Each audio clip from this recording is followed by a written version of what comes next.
Today's Living Word with Pastor Arlene.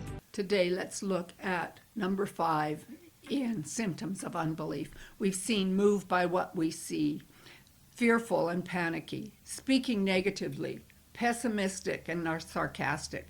And today we're going to look at blaming others for our problems. Whatever happens to us, we say, well, it's their fault. It's this person's fault.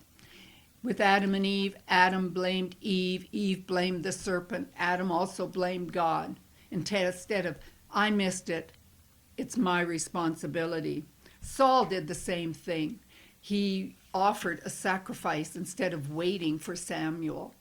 And he blamed the people, saying he wanted to make the people happy. I mean, this is so ridiculous. He is the king, and the king cannot make him do anything. But when we start blaming others for our problems or where we've missed it, that is unbelief. We're not walking in the power of what Jesus has done for us.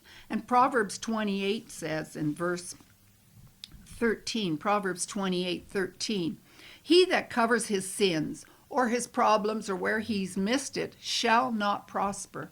Until we actually say, this is where I'm at. I was in unbelief. I did it wrong. I missed it. We won't prosper in any area of our life. So we can just do a checklist of this. Am I in unbelief when I'm blaming circumstances, situation, the government, the pastor, whoever it might be, my husband, my wife, my children? And I'm not prospering in an area, it's because we're in unbelief.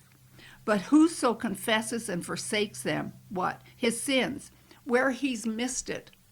It says, for them shall have mercy. God's mercy is there waiting for us. It's not like we're trying to get it. But when we hide our sin, when we refuse to admit these areas where we're moved by what we see, or we get into fear, we start speaking negatively, we're pessimistic, seeing the worst all the time, or blaming others, we are stopping the flow of God's mercy. Realize where we're going wrong. Holy Spirit will lead us, and we will walk in the faith and finished works of Jesus. Thank you for joining us this week.